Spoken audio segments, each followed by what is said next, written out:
Jesus doesn't call admirers, he calls followers. And he's calling some of you to follow him today, to give your life to him, to say, Jesus, I want to follow you.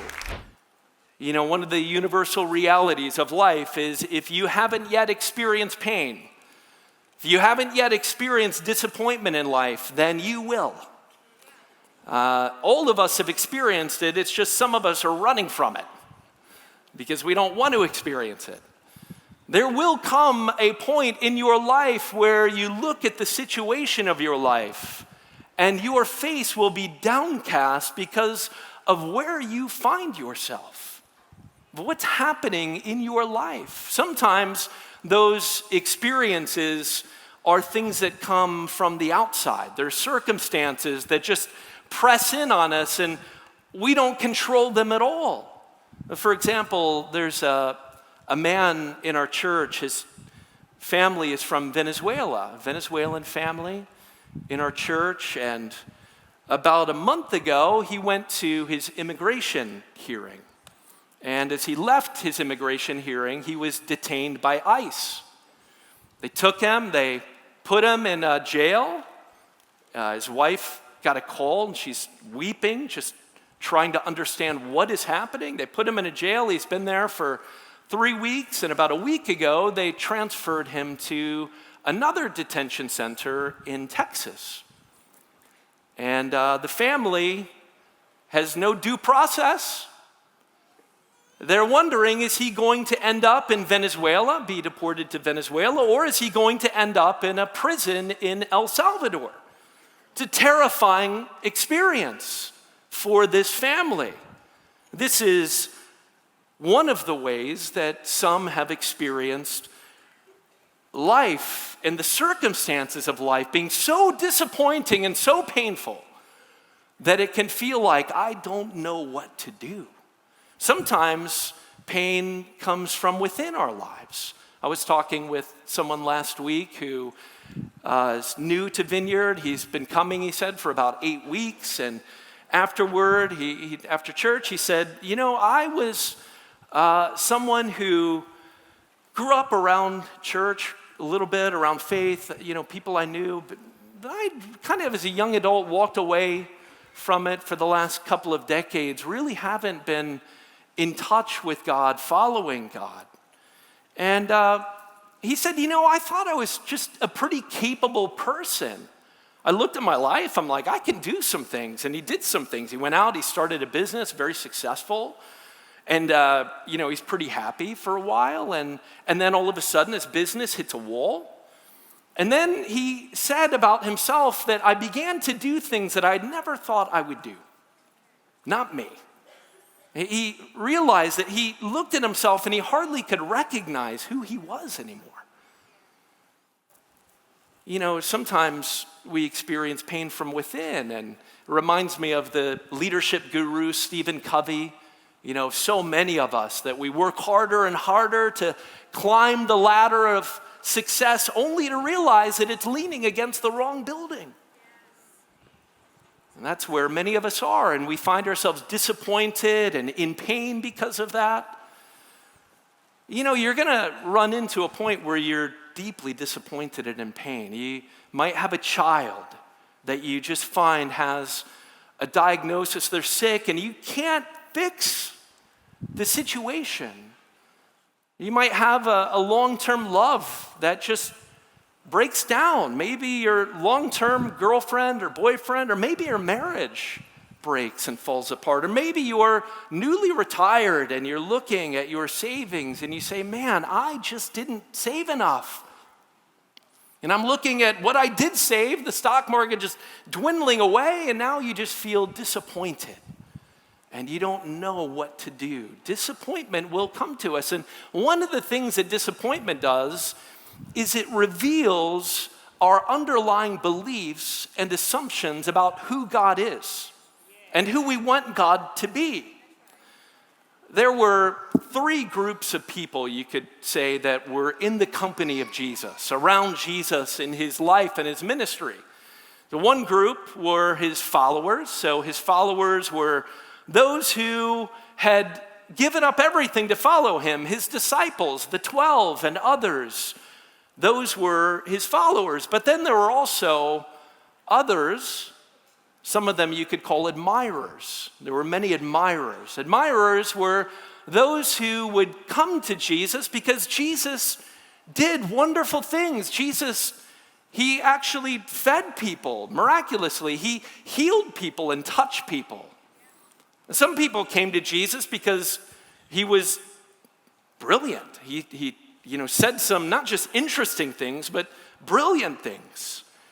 And so there was just a number of people that came to him, and I don't know what the motivation was besides need. It could have been that they saw Jesus as a sort of divine magician, sort of there to dole out goods and make us happy. I don't know, but there was a third group, and the third group, you could call them the haters, the skeptics, right? And now if Jesus lived in a world where there were social media, then those who would be on social media would be his admirers and his haters, right? The admirers are giving hearts, thumbs up, likes, and the haters are, doing what haters do, right? Not that any of you would know that, but there are haters on social media. Jesus referred to admirers and skeptics as the crowds. That was language that Jesus used to describe them. And here's the thing about admirers.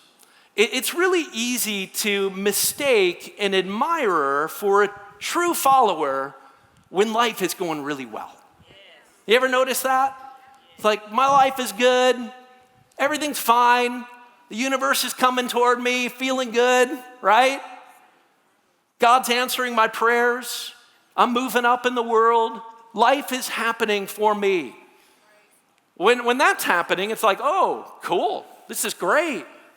But there are times when, we find ourselves in disappointment, and then we actually see what we really believe about God. For example, how many of you have actually had to go and find a date on a dating app? It's like 99% of humans have to do that.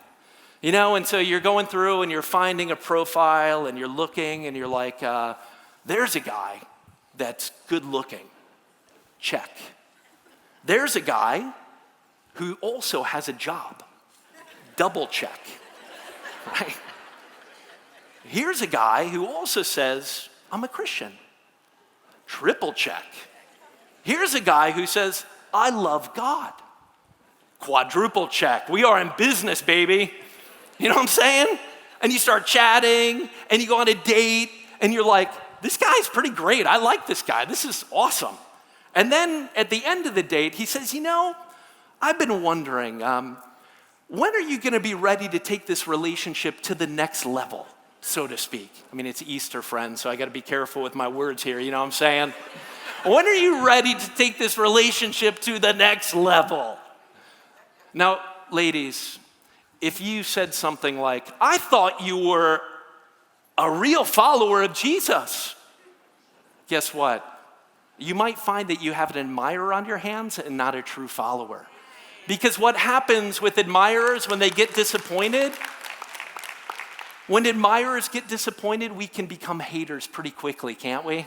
You know what I'm saying, ladies? Anyone got any haters out there? Because you drew a line, you're like, hold on now, hold on. You see, what disappointment shows us is what we really believe about God. And that's what we see here in the story. So one of these two is named Cleopas. So Cleopas, he is someone who I think what we'll find is not a true follower of Jesus. He is a real admirer of Jesus, though, because Jesus asked him, what things, Jesus asked, what things have happened in Jerusalem that you guys are talking about? And they said, well, about Jesus of Nazareth, they replied. He was a prophet, powerful in word and deed before God and all the people. Now that response tells us something about these two who were admirers and probably not yet true followers. Because you might remember when Jesus was talking with his disciple Peter. And he said to Peter, "Peter, who do the crowds say that I am?" You remember Peter's response? Peter said, "Well, some say that you're this prophet, and others say that you're sort of this other prophet who's come back." And Jesus said, "Well, Peter, that's what the crowd say. That's what my admirers say. I want to know what you say. What do you believe, Peter?" And Peter's response is, "You are God's Messiah. That is who you are. You are God's Messiah." Now, what Peter is saying there, I think, is this.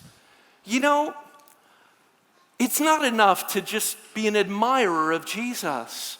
I'm not here to follow a prophet who is going to fulfill my every desires, who's going to answer all of my prayers and make all of my wildest dreams come true. That's not what I'm doing. I am following God's Messiah wherever he takes me and whatever the cost. That's what it means.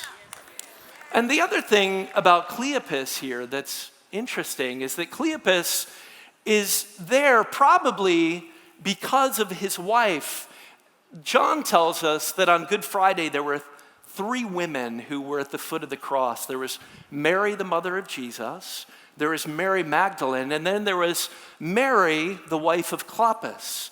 Now, some scholars think that Clopas is Cleopas. It's the same person. And what we believe is that Mary was a true follower. She was all in.